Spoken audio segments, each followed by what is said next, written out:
సర్వశక్తిగల ప్రవీణ ఓ సర్వేశ్వర, మీరు ఆత్మ శరీరముల జీవనకు మూలాధారము. మా ప్రార్థన ఆలకించి ఈ నీటిని ఆశీర్వదించండి. మా పాప క్షమకు, రోగ నివారణకు, పిశాచపు శక్తిని పారదోలుటకు, రక్షణాయుతమైన మీ శక్తిని పొందుటకు మేము ఈ నీటిని భక్తితో ఉపయోగించుచున్నాము.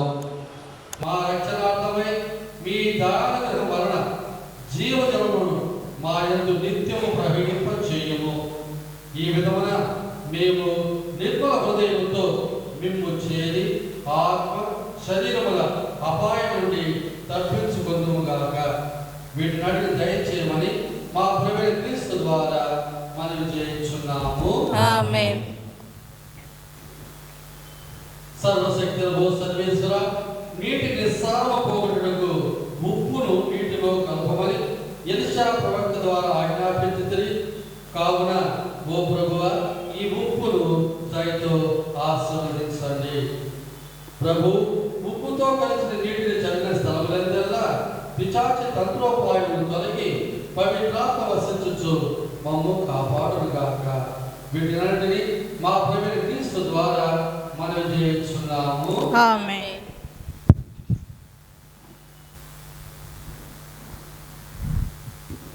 ప్రార్థించుదము. సర్వశక్తి గలవో నిత్య సర్వేశ్వర, క్రీస్తు యోర్దాను నదిలో బాప్తిస్మం పొందిన సమయమున పవిత్రాత్మ అతనిపైకి దిగి వచ్చెను. అప్పుడు వారే ఆయనే మీ ప్రియతమ కుమారుడని మీరు బాహాటముగా వెల్లడి చేసితిరి. జలము పవిత్రాత్మ ద్వారా మీ దంతత పుత్రుడుగా నూతన జన్మ పొందిన మేము మీ దివ్య చిత్తములకు ఉపయుక్తముగా నిత్యము జీవించు భాగ్యము మాకు అనుగ్రహింపుము. మీతోని పవిత్రాత్మతోను కలిసి యుగ యుగములు జీవించుచు పాలించు మా ప్రభుని మీ కుమారుని క్రీస్తు ద్వారా ఈ మనవి చేయుచున్నాము.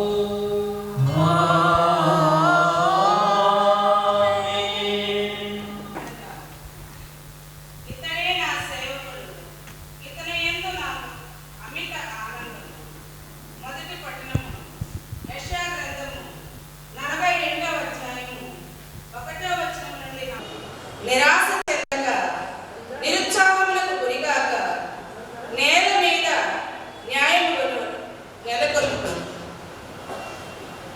ద్వీపములితని బోధ కొరకు ఎదురు చూచును. ప్రభువుడైన నేను నిన్ను పిలిచితిని, నీకు బలమునొసగితిని, రూపమునిచ్చితిని. నీవు న్యాయము నెలకొల్పవలెను. నేను నిన్ను ప్రజలకు నిబంధనగా, జాతులకు జ్యోతిగా నియమించితిని. నీవు గుడ్డివారి కన్నులు తెరువుము, బందీలను చెర నుండి వెలుపలికి కొనవద్దువు, చీకటిలో ఉన్న వారిని కారాగారము నుండి విడిపింతువు. ఇది ప్రభువు వాక్కు. సర్వేశ్వరికి వందనములు. భక్తి కీర్తన. అందరూ ప్రభువు తన ప్రజలను శాంతి సమాధానములతో దీవించును. దైవతనైనారా, ప్రభువును స్తుతింపుడు, ఆయన మహిమ ప్రతాపములను ఎత్తింపుడు. మహిమోన్నతమైన ఆయన దివ్య నామమును మహాప్రభావము కలది. అందరూ ప్రభువు తన ప్రజలను శాంతి సమాధానములతో దీవించును. ప్రభు స్వరము సింధూరములను అల్లాడించుచున్నది, అడవిలోని మ్రాకులను మూడులను చేయును. ఆయన మందిరమున మాత్రమెల్లరును ప్రభువునకు మహిమ అను నినాదము చేయుదురు. అందరూ ప్రభువు తన ప్రజలను శాంతి సమాధానములతో దీవించును. ప్రభువు ప్రళయ జలముల మీద సింహాసనాసీనుడయ్యను. ఆయన కలకాలము రాజుగా ఉండి పరిపాలన చేయును. అందరూ ప్రభువు తన ప్రజలను శాంతి సమాధానములతో దీవించును. రెండవ పట్టణము అపోస్తుల కార్యములు 10వ అధ్యాయము 34వ వచనం నుండి 38వ వచనం వరకు. అపోస్తుల కార్యములు 10వ అధ్యాయము 34వ వచనం నుండి 38వ వచనం వరకు. కొర్నేలి మరియు అతని ఇంటి వద్ద కూడిన ప్రజలతో పేతురు నోరు తెరిచి ఇట్లు ప్రసంగింప ఆరంభించారు. దేవుడు ఎట్టి పక్షపాతము లేక అందరినీ సమదృష్టితో చూచునని నేను ఇప్పుడు గుర్తించితిని. దేవునికి భయపడుచు సత్ప్రవర్తన గలవాడు ఏ జాతి వాడైనను దేవునికి అంగీకార యోగ్యుడే. అందరికీ ప్రభువు యేసుక్రీస్తు ద్వారా దేవుడు ఇశ్రాయేలు ప్రజలకు శాంతి సువార్తను ప్రకటించుట మీరు ఎరిగిన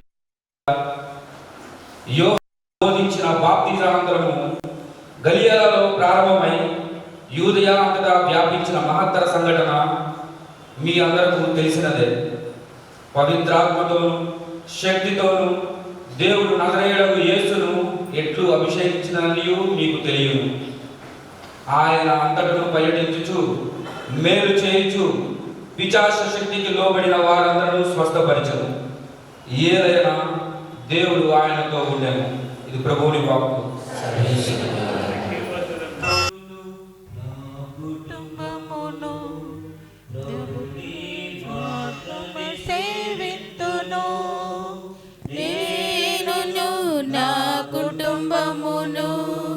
ప్రభుని మాత్రమే సేవింతును.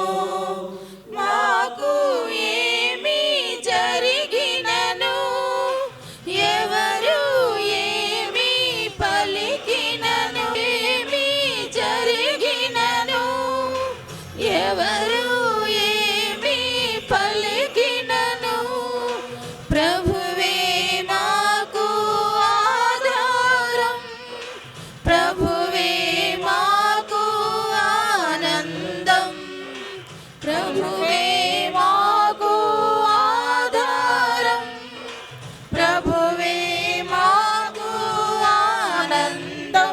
హల్లెలూయా హల్లెలూయా హల్లెలూయా హల్లెలూయా హల్లెలూయా హల్లెలూయా హల్లెలూయా హల్లెలూయా.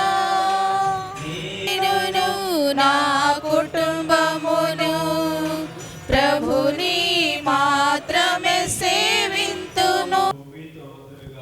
మీ ఆత్మతోనూ ఉండురుగాక. పునీత మత్తయి గారు రాసిన పవిత్ర సువిశేషములోని భాగము. ప్రభువా మీకు మహిమ కలుగునుగాక.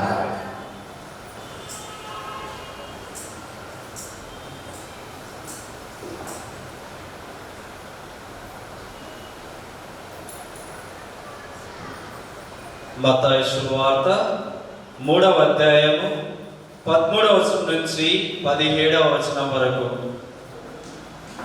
ఆ కాలమున యేసు గలిలయ సీమ నుండి యోర్దాను తీరముననున్న యోహాను వద్ద బప్తిస్మం పొందుటకై వచ్చెను. యోహాను యేసును వారించుచు, నేనే నీ చేత బప్తిస్మము పొందవలసిన వాడను, అట్టి నా యొద్దకు నీవు వచ్చుటయా అనెను. అందుకు యేసు, ఇప్పుడు ఇట్లే జరుగనిమ్ము, దేవుని ప్రణాళిక అంతటిని మనము ఈ రీతిగా నెరవేర్చుట సమంజసము అని సమాధానమియ్యగా యోహాను అంగీకరించెను. యేసు బప్తిస్మం పొంది నీటి నుండి వెంటనే వెలుపలకు వచ్చెను. అప్పుడు అదిగో ఆకాశము తెరవబడగా దేవుని ఆత్మ పావురము రూపమున దిగివచ్చి తనపై నిలుచుటను చూచెను. అప్పుడు ఆకాశము నుండి ఒక దివ్యవాణి, ఈయన నా ప్రియమైన కుమారుడు, ఈయనను గూర్చి నేను అధికముగా ఆనందించుచున్నాను అని వినిపించెను. ఇది క్రీస్తు సువిశేషము. క్రీస్తువా మీకు కలుగునుగాక. శరీరముతో చేయబడిన వారు. ఈ శరీరం అనేది మట్టితో చేయబడినది. ఈ శరీరం అనేది పంచేంద్రియములతో పనిచేస్తుంది. ఈ శరీరం దుర్బలమైనది. ఇంకొక వైపు పదే పదే మాలిన్యమయ్యేది. అందువల్ల ఈ శరీరాన్ని మనం పదే పదే శుభ్రం చేసుకుంటూ ఉండాలి. అందుకే కనీసం రోజుకు ఒక్కసారైనా మనం స్నానం చేసుకుంటూ ఉంటాం. ఈ శరీరం అనేది శుభ్రత పొందాలంటే నీళ్లు ఆ శుభ్రతను అనుగ్రహిస్తున్నాయి. నీళ్లుకుండే స్వభావాలు రెండు. ఒకటి జీవం ఇచ్చేది, రెండోది శుభ్రతనిచ్చేది. ఈ శుభ్రత అనేటప్పుడు కేవలము శరీరం మాత్రమే కాదు, ఆత్మ కూడా శుభ్రత పొందాలి. అందువల్ల ఆత్మ అనేది దేవుని చేత సృష్టింపబడినది. మన శరీరంతో అది ఏకమై ఒక మనిషిగా మనం జీవించేది తోడ్పడేది. ఆత్మ ఆధ్యాత్మిక విషయాలు మాత్రమే అది ఆలోచిస్తుంది. శరీరం ఇకలోక విషయాలు మాత్రమే ఆలోచిస్తుంది. శరీరానికి కావలసినంత సుఖము మాత్రమే. కానీ ఆ శరీరం మట్టితో చేయబడింది కాబట్టి పదే పదే మలినం అవుతుంది కాబట్టి అది అప్పుడప్పుడు శుభ్రత పొందుతుంది. కానీ శరీరానికి ఆత్మకు ఉన్నటువంటి ఆ బద్ధ వైరం అనేది ఒకదాని ఒకటి లాగినట్టు రెండు గుర్రాలు కట్టి వేరు వేరు దశల్లో వాటిని తోలినప్పుడు ఏ విధంగా అవి లాగుతాయో అలాగే. అంటే ఆధ్యాత్మిక విషయాల మీదనే ఆత్మ ఎప్పుడు ఆసక్తి చూపిస్తుంటే ఇకలోక విషయాల మీదనే శరీరం ఆసక్తి చూపించినప్పుడు కొన్నిసార్లు ఈ శరీరం ఆత్మాన్ని ఓడించి తన ఇష్టానుసారం తన పనులు చేయించి, ఆ పనులేంటి పాపములు చేయించి ఆ ఆత్మ మలినమయ్యేటట్టు చేస్తుంది. అనగా రెండు విషయాలు గుర్తుపెట్టుకోవాలి. శరీరం శుభ్రం కావాలంటే నీళ్లు ఉపయోగించుకుంటాం. అదే సందర్భంలో ఆత్మకైనటువంటి మరణం అనేది పాపం. ఈ పాపం యొక్క లెక్క పెరుగుతూ రాగా ఆత్మానికి బరువు ఎక్కుతుంది. మనుషులు, క్రైస్తవులని మాత్రమే కాదు, ఏ మతస్థులైనా కొద్ది కాలం తర్వాత వాళ్ళు తమ ఆత్మలో వాళ్ళు అనుభవిస్తారు.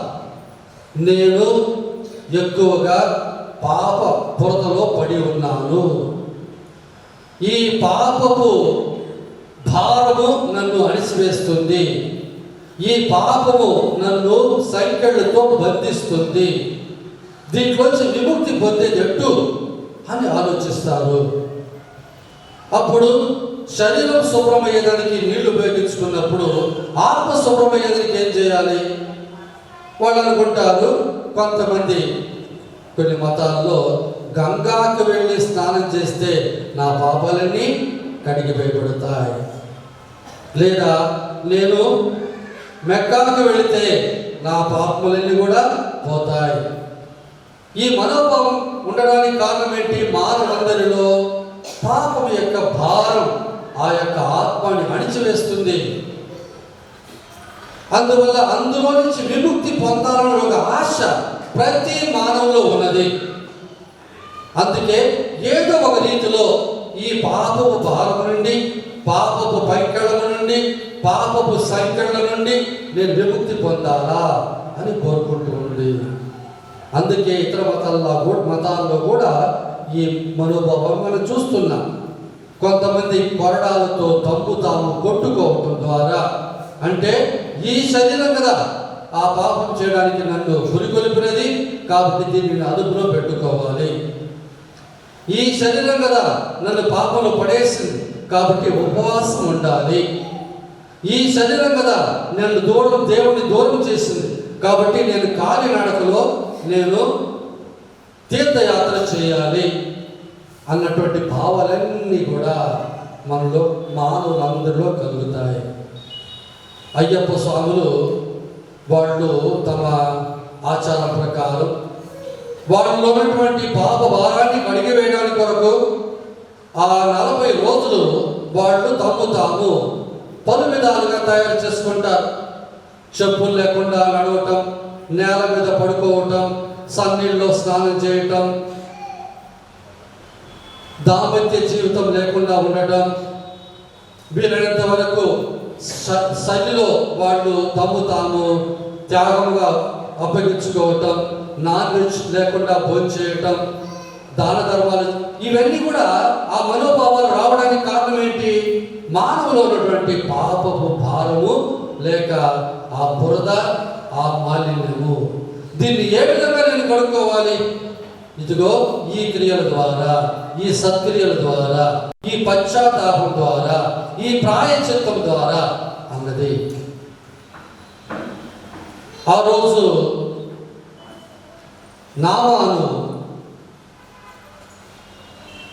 కుష్ఠరోగముతో ఎలీషా వద్దకు వచ్చినప్పుడు ఎలీషా ఏమన్నాడు?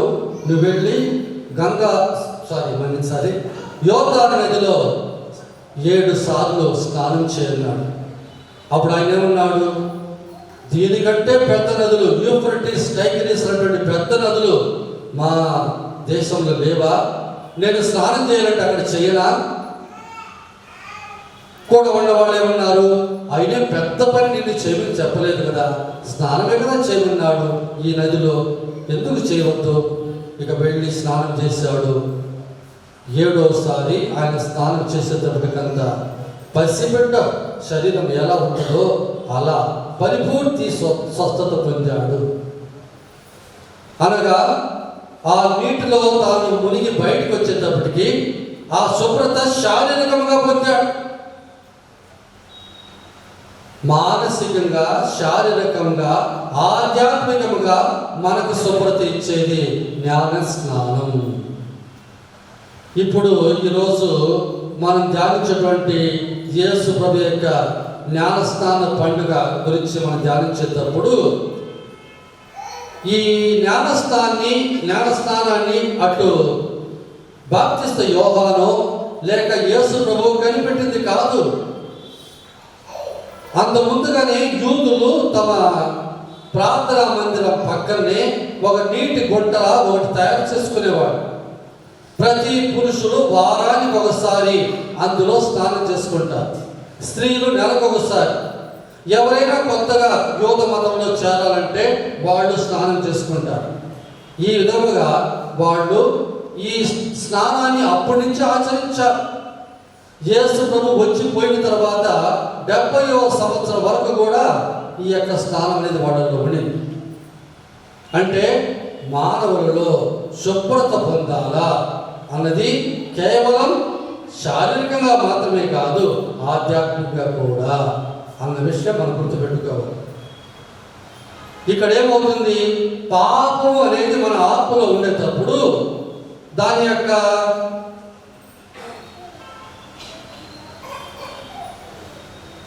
గిల్టీ ఫీలింగ్ అంటారు ఆంగ్లంలో. నేను పాపం చేస్తానే అనే మనోభావము ఎప్పుడు తన కంటి ముందు వచ్చేటప్పుడు దీంట్లో ఎట్లా నేను బయటపడాలా అని ఒక ఆశ ప్రతి మానవులో ఉంటుంది. అందువల్లనే వారు స్నానం చేశారు. కానీ అది ఆధ్యాత్మికమైన పాపానికి కేవలం శారీరక స్నానం ఏం చేయదుగా. అందువల్ల రకరకాలైనటువంటి ప్రాయశ్చిత్త క్రియలు చేసేవారు. క్రిస్మస్ పండుగ అనేది యేసు ప్రభు యూదులకు తను తాను ఎరుకపరిచిన పండుగ. ముగ్గురు రాజుల పండుగ అనేది యూదేతరులకు తమ్ము తాము తెలియపరచుకున్న పండుగ. బాప్తిస్మా పండుగ అనేది పాపులకు తమ్ము తాము ఎరుకపరిచిన పండుగ. ఈ బాప్తిస్మా పండుగ ద్వారానే ప్రభు యొక్క బహిరంగ జీవితం ప్రారంభమవుతుంది. మరి ఈ సంఘటనలు ఎంత ముఖ్యమంటే మత్తయి, మార్కు, లూకు, యోహాను నలుగురు కూడా ఈ విషయాన్ని తమ సువిశేషంలో తెలియజేశారు. యేసు ప్రభు యొక్క రాక తర్వాతనే ఒకే దేవుడు ముగ్గురు వ్యక్తులుగా ఉన్నారు అన్న సత్యం మనకు వెల్లడి అవుతుంది. ఆ ముగ్గురు వ్యక్తులు అనగా పిత, పుత్ర, పవిత్రాత్మ ముగ్గురు తమ్ము తాము ఎరుగపరచుకున్నటువంటి పండుగే ఈ బాప్తిస్మ పండుగ. పాత గ్రంథంలో దేవుడు అబ్రహాం ఎన్నుకున్నాడు. అబ్రహాం ద్వారా ఈసాకు, యాకోబు, వారి సంతతి మొత్తం కూడా ఇశ్రాయేలు ప్రజలు పిలువబడ్డారు. దేవుడు వారు చేసిన వాగ్దానం ప్రకారం ఆయన ప్రామాణికంగా ఉన్నాడు. కానీ ఇశ్రాయేలు ప్రజలు ప్రామాణికంగా ఉండలేదు. అందువల్ల వాళ్ళని పదే పదే తమ వద్దకు తిప్పుకోవడానికి దేవుడు తన ప్రవక్తలను పంపాడు. ఎంతమంది ప్రవక్తలు? పెద్ద ప్రవక్తలు 4. యెషయా ప్రవక్త, ఇర్మియా ప్రవక్త, ఎజెకియేలు ప్రవక్త, దానియేలు ప్రవక్త. చిన్న ప్రవక్తలు 12 మంది. వీళ్ళందరికీ వాళ్ళ గ్రంథాలు ఉన్నాయి. వీళ్ళు కాకుండా సాముయేలు, ఎలియా, ఎలీషా, నాతాను, గాదు అనేవాడు. వీళ్ళందరూ కాకుండా బైబిల్ గ్రంథం మొత్తంలోనే పేరు ఊరు తెలియకుండా ప్రవక్త అని చెప్పబడినటువంటి ప్రవక్తలు 92 మంది ఉన్నారు. వీళ్ళందరిలో యెషయా ప్రవక్త చాలా ఒక గొప్ప ప్రవక్తగా మనం భావించాం. 700 సంవత్సరాల ముందు ప్రభు రాకకు ముందు ఆయన జీవించాడు. ఆయన గ్రంథంలో మాత్రమే 66 అధ్యాయాలు ఉన్నాయి. ఆ ప్రవక్త తర్వాత ఇతర ప్రవక్తలు వచ్చినాడు. చివరిగా వచ్చినటువంటి ప్రవక్త మలాకి ప్రవక్త. ప్రభు యొక్క రాకకు 400 సంవత్సరాల ముందు ఆయన జీవించాడు. ఆ ప్రవక్త తర్వాత ఇంకెవరు కూడా, ఏ ప్రవక్త కూడా పంపబడలేదు. అంటే 400 సంవత్సరాలు దేవుడు మౌనముగా ఉన్నట్టు మనం చూస్తున్నాం. యేసు ప్రభు వ్యభిచారంలో పట్టినటువంటి స్త్రీని పరిసయ్యులు, యూదులు ఈమెను గురించి నువ్వేం చెప్పుచున్నావు అన్నప్పుడు మౌనముగా ఉన్నారు. కిందకు వంగి నేలతో రాశారు. ప్రధాన యాజకులు ప్రభువును ప్రశ్న అడిగినప్పుడు ప్రభు మౌనముగా ఉన్నారు. సత్యమనగా ఏమి అని అడిగినప్పుడు ప్రభు మౌనముగా ఉన్నారు. హేరోదు రాజు ప్రభుని ప్రశ్నించినప్పుడు ప్రభు మౌనముగా ఉన్నారు. మరి ఈ 40 సంవత్సరాలు ఎందువల్ల దేవుడు మౌనముగా ఉన్నారు? 400 సంవత్సరాలు, 40 కాదు, 400 సంవత్సరాలు ఏ ప్రవక్త కూడా రాలేదు. అది పెద్ద ఆశ్చర్యం. బహుశా దేవుడు ప్రజల్ని ఆ విధంగా తయారు చేశాడేమో, లేక వారి యొక్క ప్రవర్తన గురించి మనోవేదన చెంది, బాధ చెంది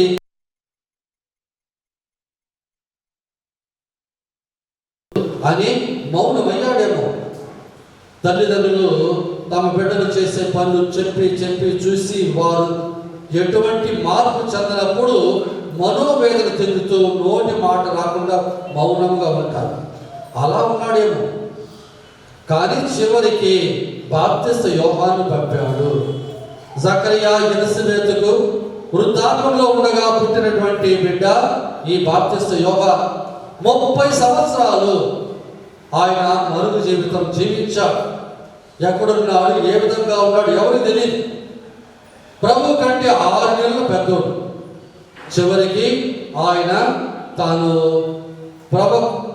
మెస్సియా రాకకు ముందు ప్రజలు తయారు చేయడానికి ప్రజల ముందు వచ్చి బోధించడం మనం చూస్తున్నాం. ఆయన మెస్సియా రాకకు ప్రజలు తయారు చేయడానికి పంపబడిన వాడు అని తాను చెప్పుకున్నాడు.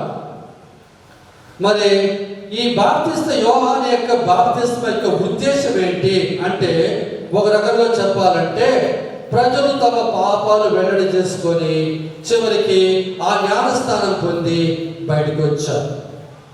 అంటే వాళ్ళలో ఉన్నటువంటి ఆ మనోభావము ఈ బాప్తిస్మం పొందడం ద్వారా ఈ ప్రవక్త ముందు, బాప్తిస్మ యోహాను ముందు తమ పాపాలు వెల్లడి చేసి ఆ జ్ఞానస్థానం పొంది బయటికి రావడం ద్వారా వారు ఎంతో ఒక రకమైనటువంటి విముక్తిని పొందినట్టు, ఒక కొత్త జీవాన్ని పొందినట్టు, పాపం నుండి విడుదల పొందినట్టు వాడు భావించారు.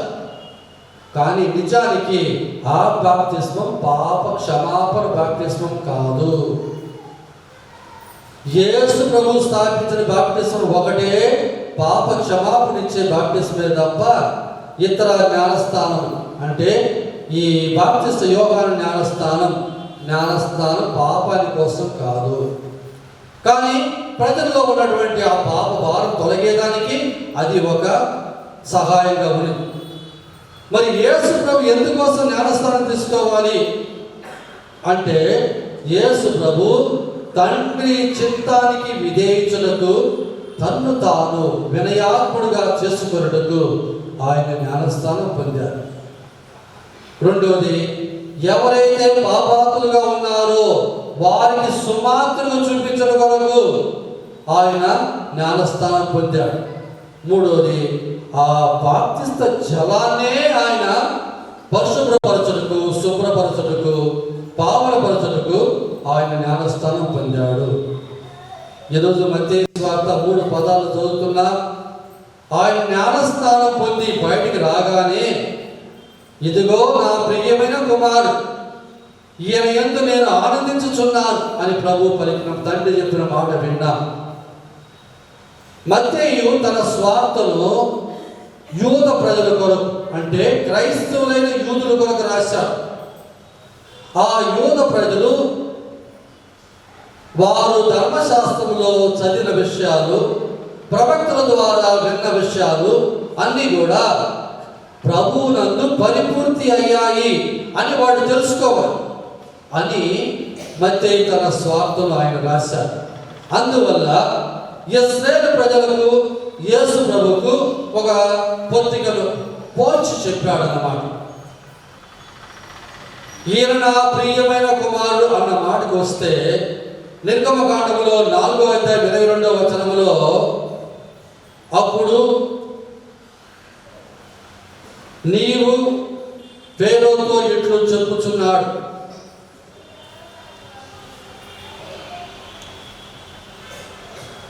అప్పుడు ఫేరోతో యావే ఇట్లు చెప్పుచున్నాడు, ఇశ్రాయేలు నా కుమారుడు, నాకు మొట్టమొదట పుట్టినవాడు. ఈడ ఇశ్రాయేలు అనే మాట మనం చూసేటప్పుడు యెషయా గ్రంథములో 66 అధ్యాయాలున్న 3 భాగాలుగా దాన్ని విభజించవచ్చు. బహుశా 3 ప్రవక్తలు కలిసి దాన్ని రాశానేమో అని అనిపిస్తుంది. 1వ వచనం నుంచి 39వ వచనం వరకు, 1వ అధ్యాయం నుంచి 39వ అధ్యాయం వరకు, 40వ అధ్యాయం నుంచి 55వ అధ్యాయం వరకు, 56వ అధ్యాయం నుంచి 66వ అధ్యాయం వరకు 3 కూడా వేరు వేరు కాలాల్లో వేరు వేరు సమయాల్లో రాయబడినట్టుగా మనం గ్రహిస్తున్నాం. మరి ఆ యెషయా ప్రవక్త తన గ్రంథములో ఇశ్రాయేలు ప్రజలను సేవకుడని చెబుతాడు. ఇక్కడ సేవకుడు అన్న మాట మరి నిర్గమకాండములో కుమారుడు అన్న మాట, ఈ రెండింటిని కూడా ఒకే విధముగా మత్తయి తన సువిశేషములో ప్రభువుకు దాన్ని పోల్చి చెబుతాడు. యెషయా ప్రవక్త తన కీర్తనలో, ఇదిగో నా సేవకుడు, ఇతను నేను బలాజుడు చేసి తిని, ఇతను నేను ఎన్నుకొంటిని, ఇతడు అన్య జాతులకు న్యాయమును కొనివచ్చును, ఇతని నా ఆత్మతో నింపి తిని, ఈయన యందు నేను ప్రీతి చెందుచున్నాను. 42వ అధ్యాయం 1వ వచనంలో యెషయా ప్రవక్త పలికిన మాట, నిర్గమకాండములో చెప్పబడినటువంటి ఇశ్రాయేలు వీళ్ళందరూ కూడా ఎవరో కాదు, యేసు ప్రభువే అని సూచించుటకు మత్తయి తన స్వార్థను రాస్తున్నారు. ఆ స్వార్థలో ఒక పాయింట్ ఏంటంటే, ఈయన నేను ఎన్నుకొంటిని, ఈయన నా ప్రియమైన కుమారుడు, ఈయన యందు నా ఆత్మ ఉన్నది అన్నట్టు. పాత గ్రంథంలో ఫారో రాజు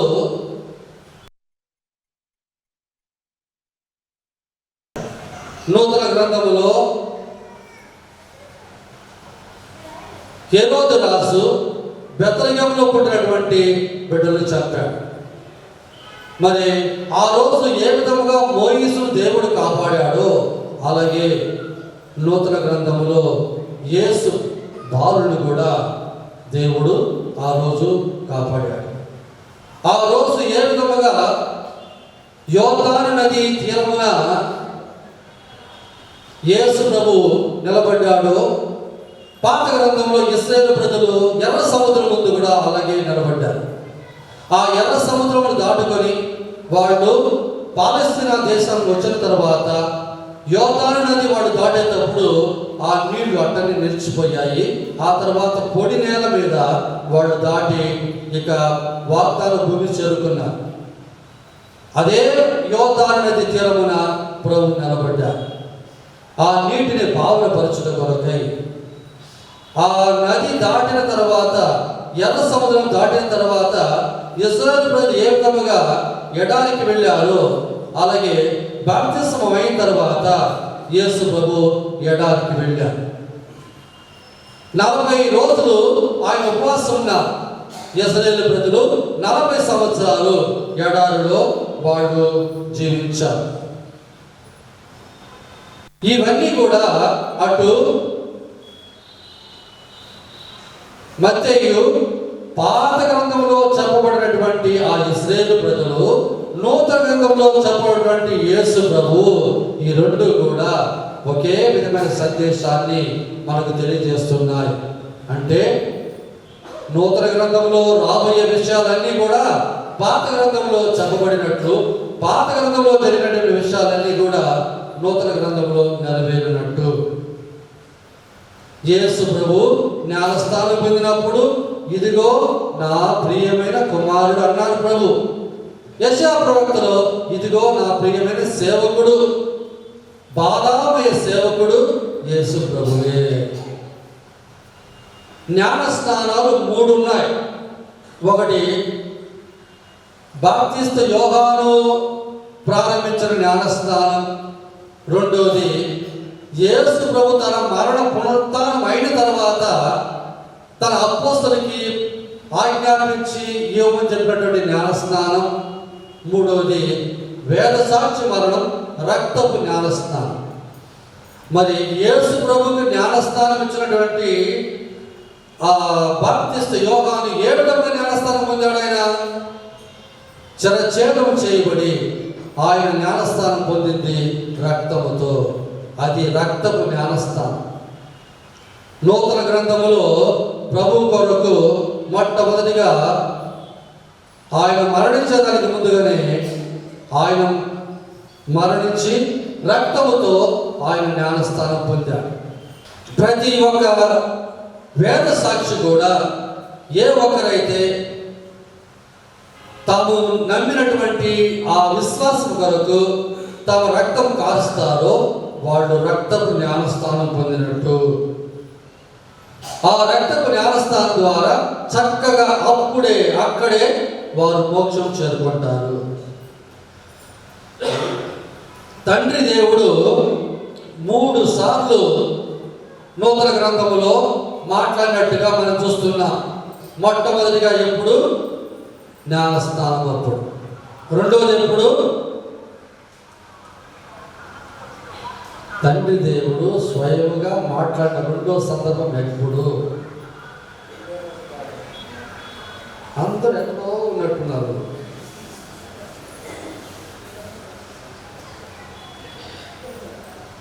ఏ కొండ మీద?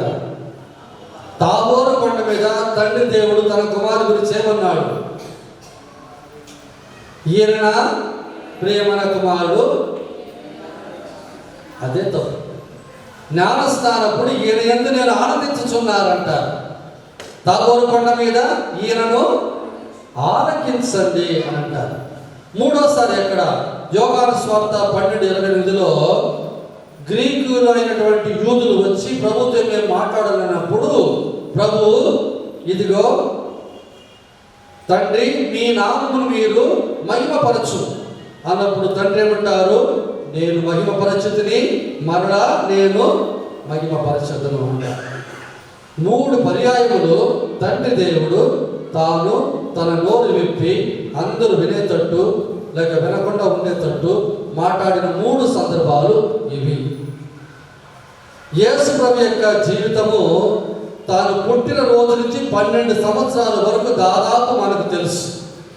కానీ 12 సంవత్సరాల నుంచి 30 సంవత్సరాల వరకు అతని మరుగు జీవితం మనకి ఏమీ తెలియదు, ఎక్కడ కూడా సువిశేషంలో చెప్పబడలేదు. కానీ తర్వాత 3.5 సంవత్సరం బహిరంగ జీవితం అనేది మనము చూస్తున్నాం అద్భుతాల ద్వారా.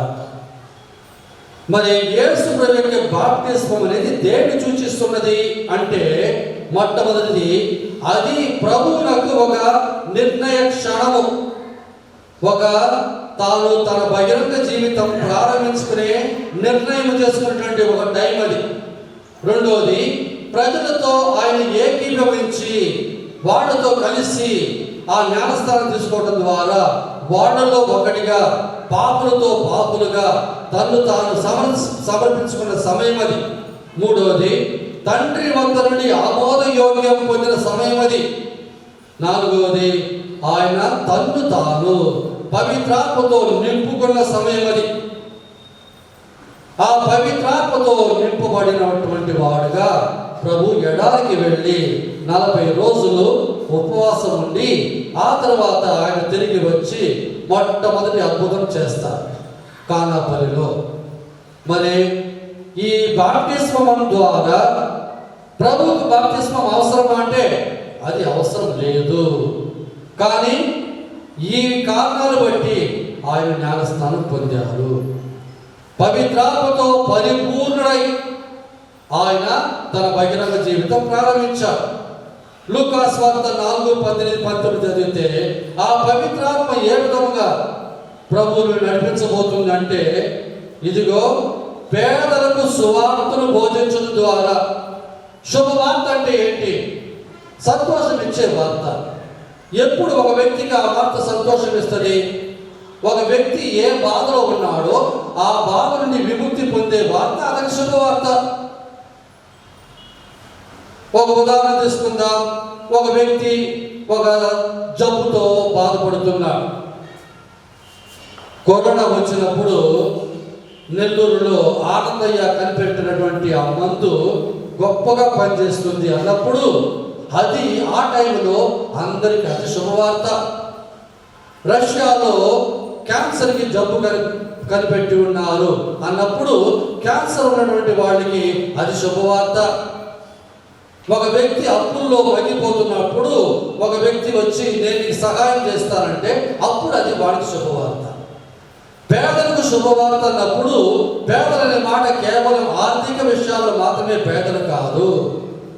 ఇదిగో ఇందాక నేను చెప్పినటువంటి పాపము భారముతో మగ్గిపోతున్నటువంటి, అణిగిపోయినటువంటి, బంధించబడినటువంటి, స్వాతంత్రం లేకుండా ఉన్నటువంటి అందరూ కూడా ఆ పేదలు. వాడికి శుభవార్త ఏంది? ఇదిగో మీ పాపులు క్షమింపబడినవి, ఇదిగో మీకు రక్షణ ఉన్నది, ఇదిగో మీకు క్షమాపణ ఉన్నది అన్నప్పుడు అది వారికి శుభవార్త. పాపులకు శుభవార్తను అందించుటకు, బందీలను విముక్తి చేయుటకు చెరసాలలో ఉన్న వాడికి శుభవార్త ఏంటి? ఇదిగో రేపు నీకు విడుదల అంటే అది వాడికి శుభవార్త.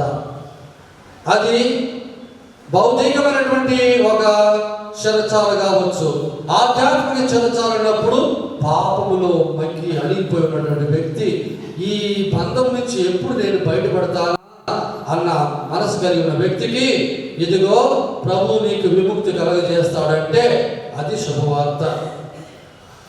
గుడ్డి వారికి చూపు, చీకటిలో ఉన్నటువంటి వ్యక్తి, గుడ్డిగా ఉన్నటువంటి వ్యక్తికి వెలుగు లేదు. ఆ చీకటి అనేది పాపాన్ని సూచిస్తుంది, అనారోగ్యాన్ని సూచిస్తుంది, దుఃఖాన్ని సూచిస్తుంది, మరణాన్ని సూచిస్తుంది. ఆ వ్యక్తికి శుభవార్త ఇదిగో నీవు చూపు పొందుతావు అన్నప్పుడు శారీరకంగా మాత్రమే కాదు ఆధ్యాత్మికంగా. అలాగే ఎవరైతే ఇతర అన్ని రకాలైనటువంటి బాధలతో అణగి వారు తమ జీవితంలో తమకు ఒక రక్షణ లేదు, విముక్తి లేదు, బాధ నుండి తప్పించే మార్గం లేదు అన్నటువంటి వారికి ప్రభు ఇచ్చే మార్గం. దానితో చివరిగా విడుదల ఇచ్చే ఆ జూబిలి సంవత్సరాన్ని ప్రకటించటం. ఆ జూబిలి సంవత్సరం 50వ సంవత్సరం. ఆ 50వ సంవత్సరము అందరూ బానిసలు విడుదల చేయబడాలా. ఆ 50వ సంవత్సరము అప్పుడున్న వాళ్ళందరికీ దాన్ని కొట్టేసేయాలా. 50వ సంవత్సరము తమ తమ భూమిని ఇచ్చిన వాళ్ళందరికీ తిప్పించేయాలి. అంటే ఇవన్నీ కూడా ప్రకటించుటకు ప్రభు పంపబడ్డారు. దేవుని ఆత్మ ఆయన మీద పరిపూర్తిగా రాగా ఆయన విడుదల చేయబడ్డాడు. ఈ జ్ఞానస్నానం అనేది మన జ్ఞానస్నానాన్ని కూడా సూచిస్తుంది. యేసు ప్రభు మరణం పొందిన తర్వాత ఆ రోజు సాయంత్రమే, అంటే ఉత్థానమైన తర్వాత ఆ రోజు సాయంత్రమే అపోస్తలులకు దర్శనమిచ్చి వారి మీద శ్వాస ఊది, మీరు పవిత్రాత్మను పొందండి, ఎవరి పాపలైతే మన్నితులో అవి మన్నింపబడును అని ఆ పాపాలు మన్నించే అధికారం ఇచ్చారు. కానీ ఇంకొకటి, తన శిలువ బలి ద్వారా లోక పాపాలన్నీ కూడా మన్నించేసినటువంటి ప్రభువుకు విముక్తినిచ్చారు. అదే జ్ఞానస్థానం ఇచ్చినటువంటిది. మరి ఈ పాపం మన్నింపినటువంటిది, పాప సంహితమైనటువంటి అధికారం ఇచ్చినటువంటిది. తిరుసభలో 3 సందర్భాల్లో మన పాపాలు మన్నింపు పొందే అవకాశం. ఒకటి జ్ఞానస్నానం ద్వారా. జ్ఞానస్నానం ద్వారా జన్మ పాపం, కర్మ పాపం 2 కూడా కడిగి వేయబడుతున్నాయి. పాప సంహితం ద్వారా జ్ఞానస్నానం పొందిన తర్వాత మనం కట్టుకున్నటువంటి పాపాలన్నీ కూడా కడిగి వేయబడుతున్నాయి. మూడోది అవస్థ భంగం ద్వారా ఆ వ్యక్తి పాప సంహితం చేసే ఒక అవకాశం లేకున్నాను తిరుసభ గురువుకి ఇచ్చినటువంటి అధికారాన్ని బట్టి ఆయన పాప మన్నింపు పొందే అవకాశం ఇవ్వబడి ఉన్నది. అంటే జ్ఞానస్నానం ద్వారా మనం పొందిన పవిత్ర ఆత్మ, జ్ఞానస్నానం పొందిన తర్వాత మనం కట్టుకునే పాపం ద్వారా పవిత్రాత్మ మనల్ని వీడిపోయినప్పుడు మళ్ళా మనం పవిత్రాత్మ తిరిగి పొందడానికి పాప సంహితాన్ని ఏర్పాటు చేశారు. ఆ అధికారాన్ని ఆ రోజు సాయంత్రం ప్రభు తన శిష్యులకు ఇచ్చారు. మరి జ్ఞానస్నానం ఏర్పాటు చేసింది ఎప్పుడు? ఏర్పాటు చేసే ఒక సమయం అని కాదు. ఎప్పుడైతే ప్రభు మన కొరకు శిలువ మరణం పొందారో, తన రక్తం దాన్ని కార్చి మనల్ని కడిగారో, లోక పాపాలన్నీ కూడా కడిగేశారు. కానీ దాన్ని ఒక జ్ఞానస్నానం ద్వారా మీరు ప్రజలకు ఇవ్వండి అని చెప్పి తన శిష్యులతో, మీరు ప్రపంచమంతటా తిరిగి సకల జాతి జనులకు బోధించుచు పితా పుత్ర పవిత్రాత్మ ద్వారా జ్ఞానస్నానం ఇవ్వండి అని సూచించారు. మరి జ్ఞానస్నానం పొందడం ద్వారా మనం ఏం పొందుతున్నాం? జ్ఞానస్నానం పొందే ప్రతి వ్యక్తికి జన్మ పాపం, కర్మ పాపం కడిగి వేయబడుతుంది. జ్ఞానస్నానం పొందే ప్రతి వ్యక్తి పవిత్రాత్మను పొందుతున్నాడు. పవిత్రాత్మను పొందడం ద్వారా దేవుడిని తండ్రి, నాయన, అబ్బా అని పిలవగలుగుతున్నాడు. జ్ఞానస్నానం పొందడం ద్వారా ఇతర దేవతల అభిమానాలు పొందగలుగుతున్నాడు. జ్ఞానస్నానం పొందడం ద్వారా తిరుసభలో సభ్యుడవుతున్నాడు. ఈ 5 హక్కులు కూడా జ్ఞానస్నానం ద్వారా మనం పొందుతాం. ప్రభువు స్థాపించినటువంటి 7 దేవత నిర్మాణాల్లో అస్థివారమైనటువంటిది, అతి ముఖ్యమైనటువంటిది జ్ఞానస్నానం. కాబట్టి దేవుడు ఇచ్చినటువంటి జ్ఞానస్నానం అనేది మనల్ని మోక్షానికి వారసులుగా చేస్తుంది. మన మోక్షం చేరుకోవడానికి ఒక అవకాశం ఇస్తుంది. అందుకే జ్ఞానస్నానం పొందినటువంటి ఏ వ్యక్తి కూడా దివ్య సత్ప్రసాదం లోపడానికి లేదు. జ్ఞానస్నానం ద్వారా మాత్రమే మనము దేవుడిని చేరుకోగలం. నా ద్వారా మాత్రమే మీరు తండ్రిని చేరుకోగలరు అని ప్రభు తెలియజేయలేదా? అది జ్ఞానస్నానం పొందినటువంటి ప్రతి ఒక్క వ్యక్తి కూడా తాను దేవుని బిడ్డ ఎంతో సంతోషించాలి. జ్ఞానస్నానం అనేది అన్ని దేవతలకి చాలా ముఖ్యమైనటువంటి, మనకు దేవుడు అటువంటి అవకాశం ఇచ్చాడే అని ఎప్పుడు మనం సంతోషిస్తూ దేవుడి వందనాలు చెప్పాలి. లోకంలో ఎంతో మంది ఉన్నారు, ప్రభువును తెలుసుకోలేదు, జ్ఞానస్థానం పొందలేదు. ఆ జ్ఞానస్థానం ద్వారా ఇదిగో ఈరోజు తిరుసభలో మనము ప్రభు యొక్క దివ్య రక్తాలు స్వీకరించుటకు, పాప శక్తిని పొందుటకు మరియు పవిత్రాత్మను భద్రవ్యాపకంలో పొందుటకు మన అర్హత కలిగి ఉన్నాం. అందుకే ఫ్రాన్సిస్ పాప గారు అన్నారు, ఈ పండుగ రోజు అందరూ కూడా జ్ఞానస్నాన వాగ్దానాలు నెరవేర్చాలి అన్నారు. కాబట్టి ఇప్పుడు మనమందరం లేచి నిలబడి మొట్టమొదటిగా మన పాపాలు మన విశ్వాస ప్రకటన చేసుకొని ఆ తర్వాత అందరూ కూడా మన జ్ఞానస్నానపు వాగ్దానం నూతనీకరించుకుందాం. అందరూ లేచి నిలబడండి. పరలోకమును భూలోకమును సృష్టించిన సర్వశక్తి గల పితైన సర్వేశ్వరుని విశ్వసిస్తున్నాను. అతని యొక్క ఏకపుత్రుడు మన యొక్క యేసుక్రీస్తును విశ్వసిస్తున్నాను. ఇతడు పవిత్రాత్మ వలన గర్భమై కన్యకనుడి పుట్టెను. పొంతియు పిలాతుని అధికారములోనై పాటుబడి శిలువ మీద కొట్టబడి మరణము పొంది సమాధిలో ఉంచబడెను. పాతాళం నుండి మూడవ నాడు చనిపోయిన వారి నుండి లేచెను. పరలోకమునకెక్కి సర్వశక్తి గల పితైన సర్వేశ్వరుని కుడి ప్రక్కన కూర్చొని ఉన్నారు. అక్కడ నుండి జీవించు వాళ్లను చనిపోయిన వాళ్లను తీర్పు చేయడానికి వచ్చును. పవిత్రాత్మను విశ్వసిస్తున్నాను. పరిశుద్ధ కథోలిక సభను పునీతుల సంబంధ ప్రయోజనమును విశ్వసిస్తున్నాను. పాపుల మన్నింపును విశ్వసిస్తున్నాను. శరీరం యొక్క ఉద్ధానమును విశ్వసిస్తున్నాను. నిత్య జీవమును విశ్వసిస్తున్నాను. స్వామి ఆమేన్. అందరు కళ్ళు మూసుకోండి. కదలిక లేకుండా చక్కగా నిలబడదాం. తల దించుకుందాం. మన వినయాన్ని చూపిద్దాం. స్వామి అడిగే ప్రశ్నలకు బహువచనంగా కాక ఏకవచనం చెప్పాలి. విశ్వసించుచున్నావా అన్నప్పుడు విశ్వసించుచున్నాను అన్నమాట. ఓ ప్రభువా, జ్ఞానస్థానంలో మీరు మాకు ఇచ్చినటువంటి ఆ గొప్ప వరానికి వందనాలు తెలియజేస్తూ, మీ బిడ్డలమైన మేము మా బలహీనత ద్వారా కట్టుకున్న పాపాలన్నీ కూడా ఒప్పుకొని క్షమాపణ కోరుకొని మళ్ళా ఒకసారి జ్ఞానస్థానం మేము చేసిన వాగ్దానాన్ని నూతనీకరించుకుంటున్నాం. ఈ సందర్భంలో ఈరోజు మళ్ళా ఒక రకంలో మేము జ్ఞానస్థానం పొందిన బిడ్డలుగా మమ్మల్ని నడిపించమని వేడుకుంటూ, ఇదిగో ఈ వాగ్దానాలు మీ ముందు సమర్పిస్తున్నాం. దయతో వీటిని అంగీకరించండి. నీవు పిశాచుని త్యజించుచున్నావా? దాని క్రియలను అన్నిటినీ త్యజించుచున్నావా? దాని ఆకర్షణలన్నిటినీ త్యజించుచున్నావా? నీవు పరలోకమును భూలోకమును సృష్టించిన సర్వశక్తుల పితైన సర్వేశ్వరుని విశ్వసించుచున్నావా? అతని యొక్క ఏకపుత్రుడును మన నాథుడైన యేసుక్రీస్తును కన్యమరియము నుండి పుట్టి పాటుబడి మరణం పొంది సమాధి చేయబడి చనిపోయిన వారి నుండి లేచి పితయ్య కుడి పక్కన కూర్చొని ఉన్నాడని విశ్వసించున్నావా?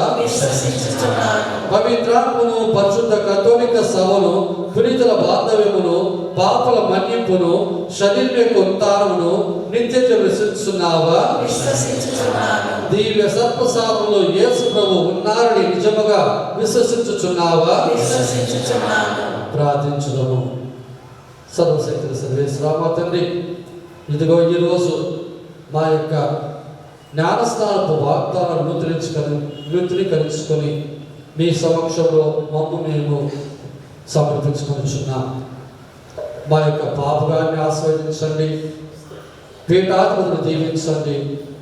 మా విచారమైనటువంటి కుటుంబాలని ఆస్వాదించండి. లోకములో శాంతి సమాధానం దయచేయండి.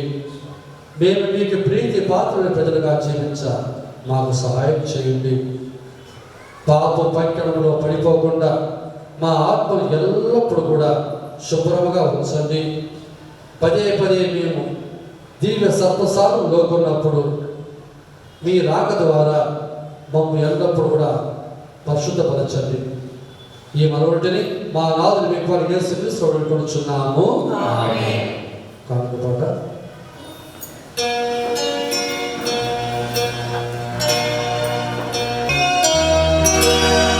నీవు చేసిన ఉపకారములకై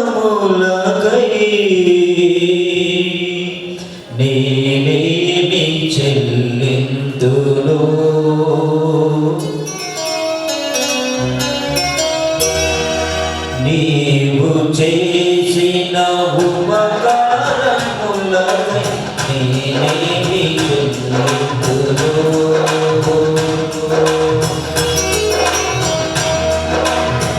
నీవు చేసిన ఉపకారములకై నేనేమి చెల్లింతును?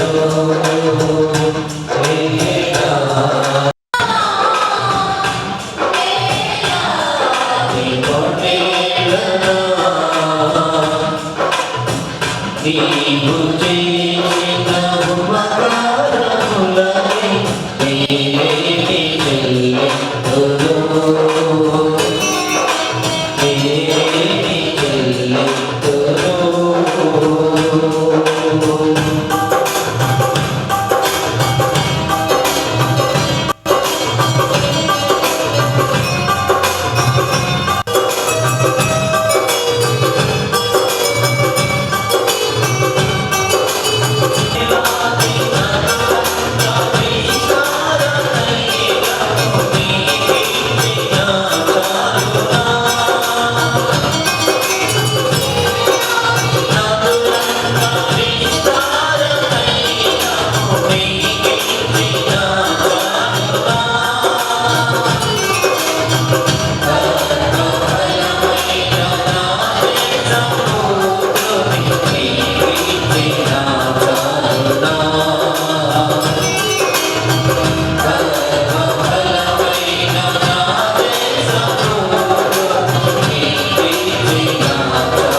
సహోదరి సహోదరుల, నేను మీరు అర్పించిన బలి సర్వశక్తుల విధాన సర్వేశ్వరుడికి ప్రీతికరమైన ప్రార్థన చేయండి. ప్రభువా, మన స్తుతి మహిమలకు మన ప్రయోజనం కొరకు తన పవిత్ర శ్రీ సభ ప్రయోజనం కొరకు ఈ కర్మల ద్వారా ఈ బలిని స్వీకరించుగాక.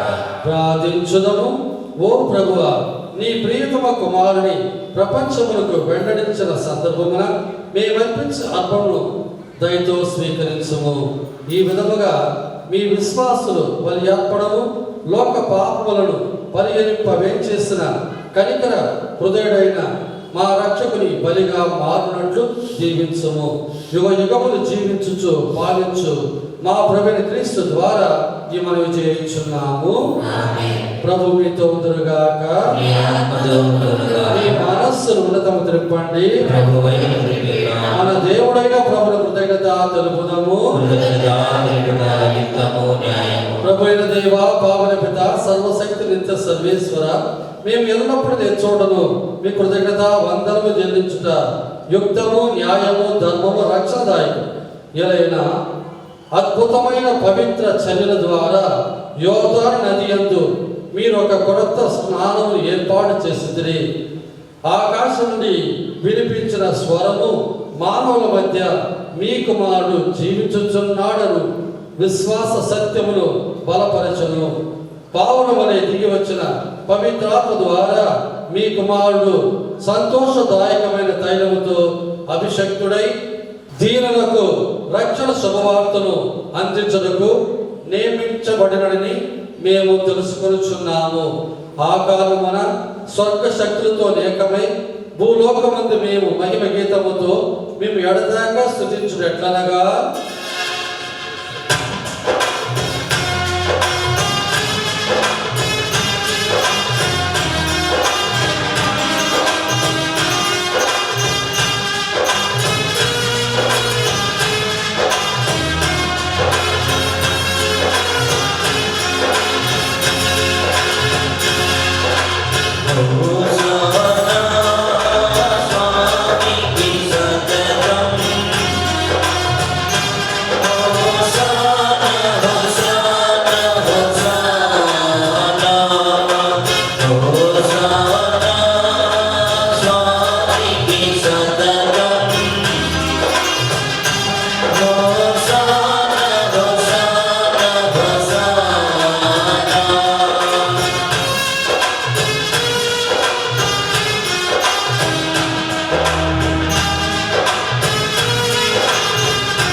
పావుల బిడ్డ మీరు నిజముగా పరిశుద్ధులు, మీ సృష్టి అంతా మేము సృజించుట యుక్తము ఎలైన మీ కుమారుడు మా ప్రభువైన యేసుక్రీస్తు ద్వారా పవిత్రాత్మ ప్రభావం వలన సమస్తము జీవము పోసి పవిత్రపరుచున్నారు. ప్రపంచమాద్యంతము సూర్యోదయం నుండి సూర్యాస్తం వరకు మీ నామమునకు నిర్మలబలిని అర్పించుటకై ప్రజలను నిరంతరం పిలుచున్నారు. కావున ఓ ప్రభువా, ఈ కానుకలను సముఖము తెచ్చి ఉన్నాము. పవిత్రాత్మ ద్వారా వీరిని పవిత్రపరచ బతిమాలుకొనుచున్నాము. ఈ విధమున మా ప్రభువును మీ కుమారుడైన యేసుక్రీస్తు శరీర రక్తములు అగునుగాక. వారి ఆజ్ఞ ప్రకారం మీ కృతజ్ఞత నెరవేర్చున్నాం. వారు అప్పగింపబడిన రాత్రి అప్పమును అందుకొని మీ కృతజ్ఞత వందనలు చెప్పి స్తుతించి త్రుంచి శిష్యులకు ఇచ్చుచు ఇట్లా, మీరందరూ దీన్ని తీసుకుని భుజింపు, ఇది మీ కొరకు అప్పగింపబడిన నా శరీరం.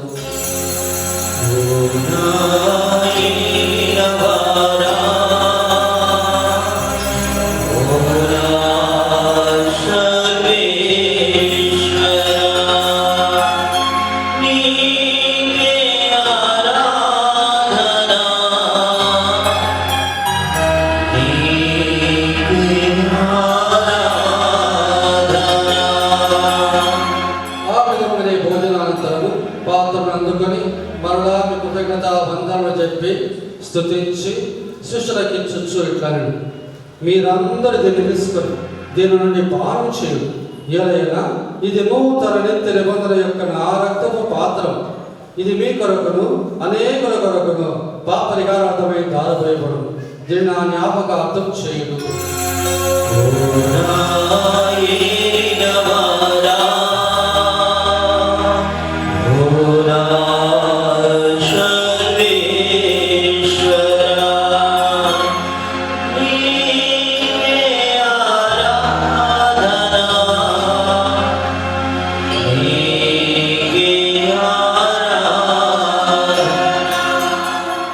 ఇది విశ్వాస రహస్యము.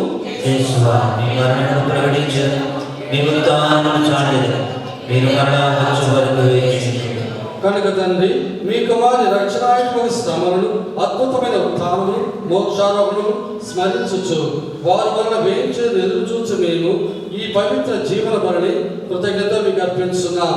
మీ పవిత్ర శ్రీసభ యొక్క కానుకను ప్రీతితో వీక్షకు బ్రతిమాలు కొనుచున్నాం. తన మరణం ద్వారా మమ్మల్ని మీతో సంఖ్యపరిచిన మీ కుమారుని బలిని స్వీకరించుము. మేము వారి శరీరక్తములతో పోషింపబడి పవిత్రాత్మతో నింపబడి వారి యందు ఏక శరీరము ఏక మనస్సు కలిగి ఉండినట్టుగా దయ చూపుము. వారేమో మమ్ము మీకు నిత్యార్పణగా రూపొందించునుగాక. మీరు ఎన్నుకున్న పుణ్యాత్మలతోను, ముఖ్యముగా పవిత్ర కన్యో దేవమాతైన మరియమాతతోను, ధన్యులైన మీ అపోస్తులతోను, వేద సాక్షులతోను, మృత జోజపు గారితోను, సకల పితరులతో పాటు మమ్మును మోక్ష భాగ్యములకు వారసులుగా చేయము. ఎలైనా వీరి విజ్ఞాపన ప్రార్థనల నిరవధిక సహాయంపై మేము ఆధారపడి ఉన్నాం. ఓ ప్రభువా, మమ్మ మీతో సంఖ్యపరచు ఈ బలి లోకమంతటికి శాంతిని శ్రేయస్సును ప్రసాదించినట్టు బతిమాలు కొనుచున్నాం. ఈ లోకమును యాత్ర చేయి మీ శ్రీసభను మీ సేవకుడు మా లియో బాబు గారిని, మా ప్రకాశం మరియు అంతోనిదాస్ పీఠాధిపతులను, తదితర పీఠాధిపతులను, గురువులందరినీ, మీరు సంపాదించుకున్న ప్రజలందరినీ విశ్వాసమందును ప్రేమయందును దృఢపరపు. మీ చిత్త ప్రకారం మీ సముఖమున చేరి ఉన్న ఈ ప్రజల మనవులను ఆలకింపు. దయగల తండ్రి, నలు దశలు చదివి ఉన్న మీ బిడ్డలందరినీ కనికరించి మీతో ఐక్యపరచుకొనము. చనిపోయిన మా సహోదరి సహోదరులు, మీ ప్రేమని లోకబడిన వారందరినీ దయతో మీ రాజ్యంలో చేర్చుకొనము. మేము అతడు చేరి మీ మహిమని వీక్షించుచు నిత్యాన్ని పొందుదము గాక. మా ప్రభువైన క్రీస్తు వారు మనవి చేయించున్నాము. వారి ద్వారా మీరు సకల మేలులను లోకమునకు దయచేయుచున్నారు. క్రీస్తు ద్వారా, క్రీస్తుతో, క్రీస్తునందు సర్వశక్తుల విధాన సర్వేశ్వర పవిత్రాత్మతో లేఖమైన మీకు యుగ యుగములో గౌరవం కలుగుగాక.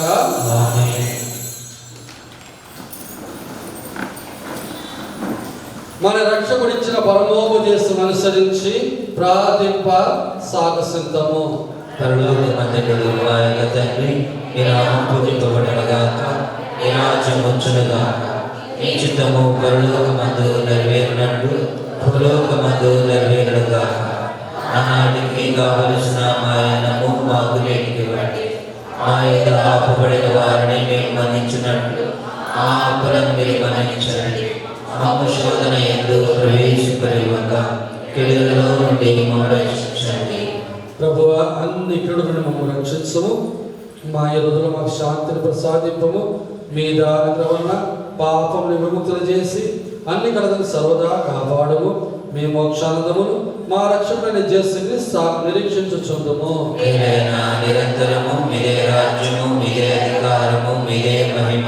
శాంతిని మీకు అనుగ్రహించున్నాను, నా శాంతిని మీకు ఇచ్చుచున్నాను అని మీ అపోస్తులతో వచ్చిన ప్రభువైన యేసువా, మా పాపం లెక్కింపక మీ శ్రీస విశ్వాసం వీక్షించము.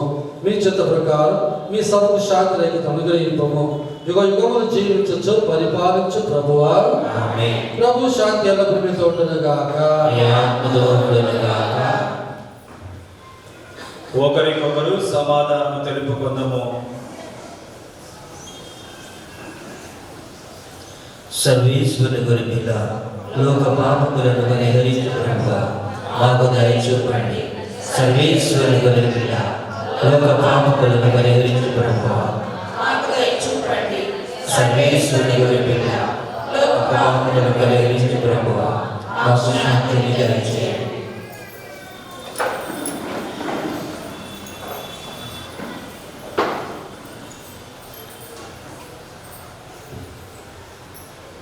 ఇదిగో సర్వేశ్వరుని గొర్రె పిల్ల, ఇదిగో లోకం యొక్క పాపములు పరిహరించుడు వారు యేసు ప్రభు.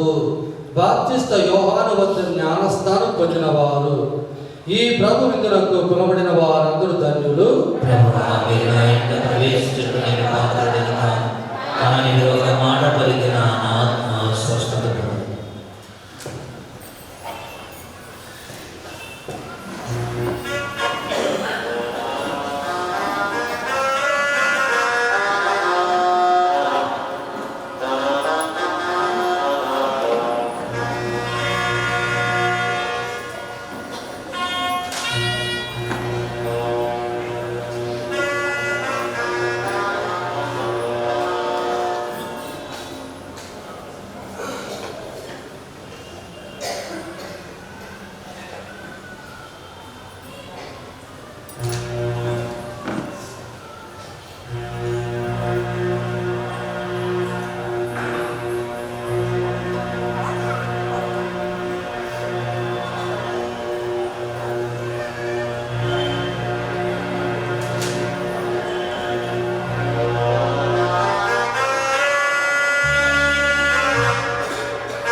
మనకు ఇచ్చిన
ప్రభువు మనకు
ప్రార్థన ఆలకించండి. మీ గాయముల లోపల నన్ను దాచుకోనండి. నేను మిమ్మ ఎడబాయినట్లు చేయకండి. దుష్ట శత్రువు చేతులలో దొరకకుండా నన్ను కాపాడండి. నా మరణ సమయమందు నన్ను పిలుచుకోండి. నన్ను మీ సన్నిధికి ఆచేయండి. అప్పుడు మీ పునీతులతో కూడా ముగింపలేని కాలము నేను మిమ్ము స్తుతించుగాక. స్వామి ఆమేన్. పరిపూర్ణ ఫలము గల జపము మహామదనముతో నిన్ను మంచి చేసువ దాసురాలను నా కాళ్ళను తొలచినారు, నా ఎముకలన్నీ ఇచ్చినారు అని దేవుని వారి పేరిట పూర్వకాలమందు దావీదు దర్శి వచ్చించదరాని నా మొదలను మొదలు చూచి దేవుని వారి యొక్క 5 గాయములను మిక్కిలి భక్తి పడుదలతోనూ దుఃఖముతోనూ నా అంతరంగమందు విచారించి తలంపు చే ధ్యానించడు.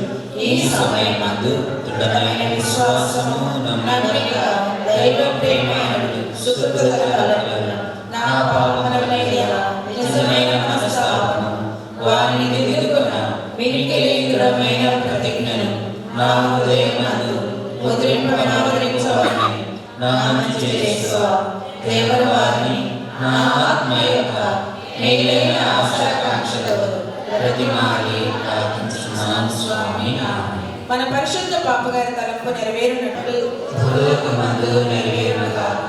నానాటికి కావలసిన మాయనము మాకు నేడివ్వండి.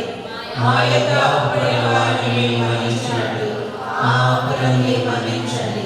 మమ్ము శోధనయందు ప్రవేశింపనివ్వక కీడులో నుండి మమ్ము రక్షించండి. దేవర ప్రసాదం చేత నిండిన మరియమ్మ మా వద్దను ఏలిన వారు మీతో ఉన్నారు. స్త్రీలలో ఆశీర్వదింపబడిన వారు మీరే. మీ గర్భఫలము యేసు ఆశీర్వదింపబడిన వారు. పరిశుద్ధ మరియమ్మ సర్వేశ్వరి యొక్క మాత, పాపాత్మయుడు మా కొరకు ఇప్పుడును మా మరణ సమయమందును ప్రార్థించండి. ఆమేన్. పితా పుత్ర పవిత్రాత్మకు మహిమ కలుగుగాక. ఆదిలో కలిగినట్టు ఇప్పుడును మరిప్పుడు సదాకాలము ఈ స్తోత్రములు కలుగుగాక. సోదరి సోదరులారా, ఈ క్రీస్తుని ఆత్మ అన్న జపాన్ని వీలైనంత వరకు అందరూ కూడా పూర్తిగా చెప్పాలని మనం చేస్తున్నాం. ఒకరు చెప్తే మిగతా సమాధానం చెప్పినట్టు కాకుండా అందరూ కూడా ప్రారంభం నుంచి చివరి వరకు కళ్ళు మూసుకొని మన ఉదయంలో వేచేసి వచ్చిన యేసు ప్రభుతో ఈ జపం చెప్పుకుంటే దాని ఫలితం మీరు చూడగలరు. రెండోది, నా ఎముకలన్నీ ఎంచినారు అని చెప్పాలి తప్ప ఎంచినారు కాదు. కాబట్టి గుర్తుపెట్టుకొని యేసు ప్రభు యొక్క ఎముకలో ఒకటి కూడా విరుగొట్టబడలేదు. కాబట్టి ఈ జపాన్ని అందరూ కూడా పూర్తిగా మొత్తం అందరూ చేసి చెప్పాలని మనం చేస్తున్నాం. మరీ మాతకి షేర్లు ఇచ్చేవాళ్ళు దయచేసి ఆ ఒరిజినల్ ప్రైస్ రేట్ ఉంది కదా, దాన్ని పెట్టి ఇవ్వండి. ఒకవేళ మీరు ఇచ్చే షేర్ మళ్ళీ మీరే తీసుకుంటామంటే మీరు మీ పేరు, ఫోన్ నెంబర్ ఇచ్చి ఒక మాట చెబితే ఆ స్లిప్ అలాగే పెట్టి కట్టిన తర్వాత మళ్ళా మీకు తిప్పి ఇవ్వగలం. అంటే కొనుక్కోవాలన్నమాట, ఊరికనగా. ఈ సందర్భంలో మొన్న ఈ మధ్యలో ఒక మంచి చీర తెచ్చారు. స్వామి దీని మళ్ళా నేనే కొనుక్కుంటానన్నారు. ఆ వ్యక్తి ఎవరో నాకు గుర్తులేదు ఇప్పుడు, ఎందుకంటే పదే పదే ఎవరెవరు ఇస్తున్నారు. కాబట్టి అడిగినటువంటి అదే ఇంకొక వ్యక్తి వచ్చి అడిగారు. ఎవరో అడిగారమ్మా, నాకు ఎవరు గుర్తు తెలియదు అన్నా. కాబట్టి అలా ఎవరైనా ఉంటే ఇక మీదట మీరు మళ్ళీ మాకు ఇచ్చేసే అన్నిటిలో ప్రైస్ ట్యాగ్ అంట ఒరిజినల్ రేట్ దాంట్లో ఉంటుంది. అది అంటే ఉండేవండి, తీయబాకండి. మీరు ఇచ్చేవాళ్ళు మీ ఉద్దేశం నెరవేర్చుకొని ఎవరి తెలియకుండా మీ పేరు ఇవ్వాలంటే ఇవ్వచ్చు, కానీ ఆ రేటు మాత్రం అట్టే ఉండాలి. మీకే అదే చీర కావాలనుకుంటే మీరు ఒక మాట మాతో చెప్పి మేము దాంట్లో స్లిప్ ప్రింట్ చేస్తాం. ఆ తర్వాత మళ్ళీ మీకు ఫోన్ చేసి చెప్తాం, మీరు తీసుకెళ్ళచ్చు. మరీ మాతకి ఎవరు కూడా జపదండలు వేయబాకండి. మరీ మాత జపదండ మనకిస్తా, మనం మరీ మాత్రం జపదండ మెడలో వేయకూడదు. ఇక్కడ ఈ జపదండ అనేది మరీ మాత్రం మెడలో వేయలేదు. ఎట్లా మరీ మాత్రం మనకిచ్చినట్టుగా దాన్ని అలా అమర్చాలి. అంటే మీరు జపదండ చెప్పండి అని తన కుమారుని చేతి పెట్టి తన చేతిలో ఇచ్చినట్టుగా. అంతేగాని మరీ మాత మెడకి మనం జబద చేయకూడదు. ఎందుకంటే జబదంట మనకు మన మెడలో వేసుకోవాలి తప్ప మరి మాత జబదం వల్ల మరి మాతకి చేయటం అది నిజమైన అర్థాన్ని ఇవ్వదు. ఇచ్చినటువంటి వాళ్ళు మీ జబదను మీరు తీసుకెళ్ళండి. ఇంట్లో మీరు ఏ విధంగా పటాలు పెడతారో ఆ పటాల మధ్య 2 చీరలు పెట్టి దాంట్లో ఈ జబదను తగిలించాలి. అప్పుడప్పుడు ఆ జబదను చూసినప్పుడు మనం కూడా జబదను చెప్పాలనే భావం ఉంటుంది. అది ఆశీర్వదించి తీసుకెళ్తే ఇక దుష్టాత్మ యొక్క ప్రభావం కూడా ఇంట్లో ఉండదు. కాబట్టి ఇంతకుముందు ఎవరైనా జబదను ఇస్తే మళ్ళీ వచ్చి మీరు తీసుకెళ్ళవచ్చు. దాన్ని భద్రంగా మీ ఇంట్లో ఆ పటాల మధ్య ఈ జబదను కూడా నిర్మించవచ్చు. మన గుడి పక్క ఉన్న బాత్రూమ్స్, టాయిలెట్స్, అటు బోడి పక్కన ఉన్నటువంటి టాయిలెట్స్, వీటిని బయట వాళ్ళు గుడి టైం కాకుండా ఇతరులు వచ్చి వాడేస్తున్నారు. మేము అవి ఎప్పుడు తెచ్చిపెట్టడం అది తప్పు అవుతుంది.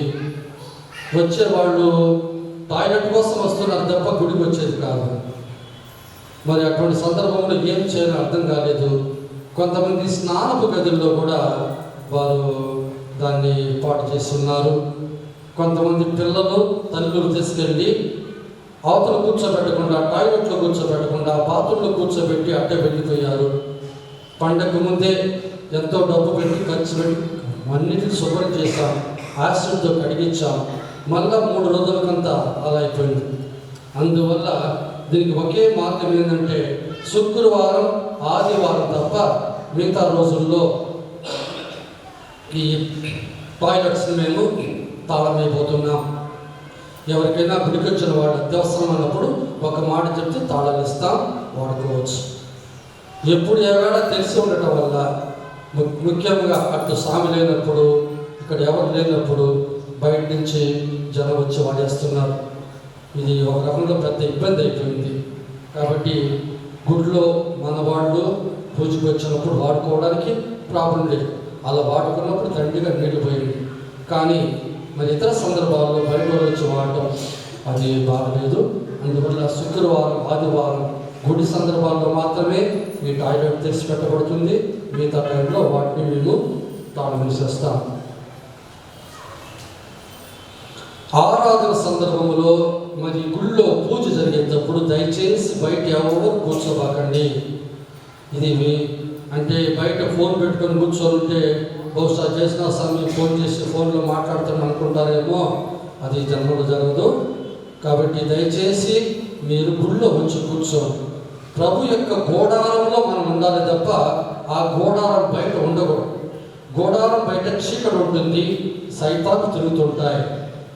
1-2 వ్యక్తులు కూర్చోవటం వల్ల వాళ్ళని చూసి ఇంకొక వ్యక్తి వస్తే సరే వాళ్ళు కూడా కూర్చున్నారు కదా మనం కూడా కూర్చుందాం అన్న మనోభావం ఏర్పడుతుంది. తద్వారా ఇక్కడ ఒక చిన్న గ్రూప్ అయ్యి ఆడ కూర్చుంటే ఇంకా కథ గుడిలో ఆరాధన జరుగుతుంది, యేసు ప్రభు ఇక్కడ ఉన్నారు, పూజ జరుగుతుంటుంది. బయట అలా కూర్చోవడం బాగలేదు. దయచేసి చెప్తున్నాను, ఉంటే గుడిలో ఉండండి, లేక ఇంట్లో గుడి బయట అట్ట కూర్చోవడం. వాచ్మెన్ ఎవరైనా వాచ్మెన్గా నిలబడితే అది ఓకే, కానీ గుడి ముందు అటు ఇటు ఎక్కడ కూడా ఎవరు దయచేసి కూర్చోబాకండి. అది ఇతరులకి ఆటంకం అవుతుంది. గుడికి వచ్చే వాళ్ళకి కూడా ఒక ఆటంకం. రెండవది యేసు ప్రభు కూడా వారి గురించి చాలా బాధపడతారు. మూడవది దయ్యాలు బయట కాచుకొని ఉంటాయి. గోడారానికి పోకుండా బయట కూర్చోబెట్టి అలాగే లాక్కపోవాలి. దయచేసి పెద్దలు, కొంతమంది పెద్దలు, పిల్లలు అందరూ కూడా గుడి టైంలో ఆరాధనప్పుడు బయట వద్దు. ఎవరు కూడా గుడిలో పూజ జరిగేటప్పుడు, ఆరాధన జరిగేటప్పుడు గుడి చుట్టూ బయట ఎవరు కూర్చోబాకండి. దయచేసి ప్రభు కోసం ఒక త్యాగం చేయండి. ఈ వారంలో పండుగలు 13వ తారీఖు మంగళవారము పుడిత హిల్లరి గారి పండుగ, 14వ తారీఖు బుధవారము పుడిత దేవసహాయం తమిళనాడు వారి పండుగ, 16వ తేదీ శుక్రవారము జోసఫ్ వాస్ గారి పండుగ, 17వ తారీఖు ఏడుగొండపాడులో మరి మాత పూజ మనం చేసుకుంటున్నాం 6 గంటలకి. దయచేసి అందరూ రావాలి మనం చేస్తున్నాం. వచ్చే నెల 6వ తారీఖు ఏడుగొండపాడులో మామూలుగా ఒక గురువును పిలిపించుకొని ఆడ మనం ప్రత్యేకమైనటువంటి ప్రార్థన కూటం పెట్టుకుంటే అలవాటు ఉన్నది. కాబట్టి ఈ నెలకి ఈ 10వ తారీఖు ఒక పూజగా చేసుకుంటే వచ్చే నెలకి 6వ తారీఖు ఆ పండుగ చేసుకుంటాం. పోయిన ఆదివారం వచ్చిన సంద శుక్రవారం ఆదివారం 10,360 రూపాయలు. కొత్త సంవత్సరం ఆ రోజు అర్ధరాత్రి పూజకి, ఉదయం పూజకి మరియు బాలయేసు స్వరూపం వద్ద ఉన్న ఉండి మొత్తం కలిపి 42,410 రూపాయలు వచ్చిన సంద. కుటుంబ కాళ్ళకి, దశ భాగానికి మరియు కొత్త సంవత్సరానికి కానుకగా ప్రజల వద్ద, కుటుంబాల వద్ద వచ్చినటువంటి మొత్తం డబ్బులు 22,740 రూపాయలు. ఈ మినీ క్రిస్మస్ మరియు క్రిస్మస్ మరియు కొత్త సంవత్సరం ఈ 3 రోజులు మనం వాడినటువంటి పందిరి, కుర్చీలు, లైట్లు వీటికన్నిటికీ నిజంగా చెప్పాలంటే పెద్ద బిల్ వేసుకొచ్చారు వాళ్ళు. కానీ మన సంఘ పెద్దలు మరి వారు అందరూ కలిసి మాట్లాడి చివరికి 1,30,000కి ఈ బిల్లు కట్టడం అయింది. అనగా అది ఈ పండుగకి చివరి బిల్లు అన్నమాట. ప్రార్థించుదము.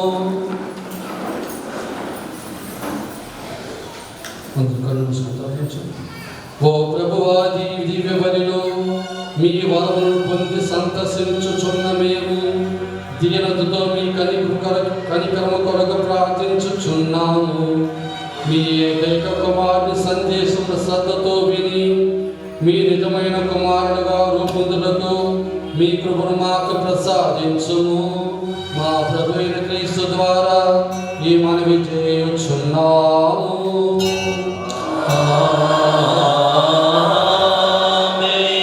ప్రభు మీతో ఉందురుగాక.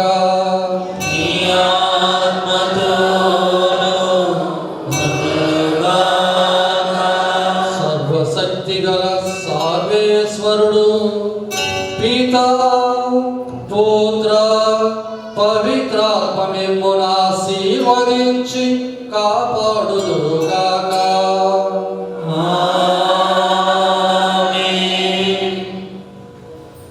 సమాధానముతో వెళ్ళి క్రీస్తు ప్రేమలో సేవలో జీవించండి.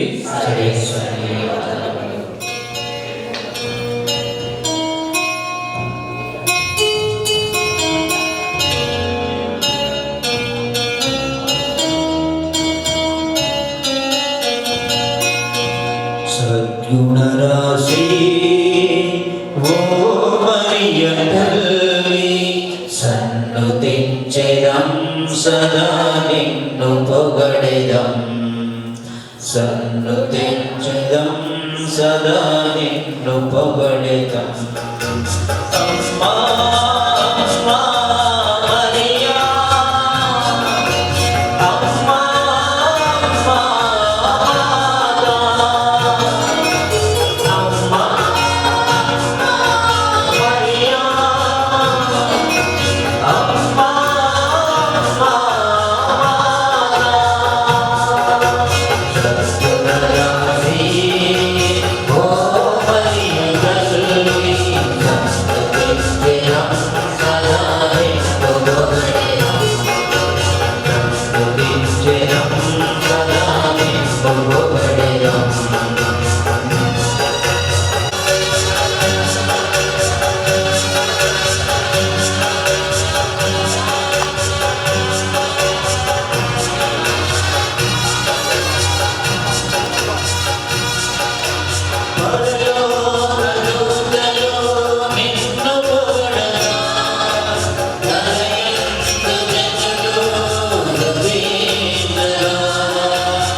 Hallelujah.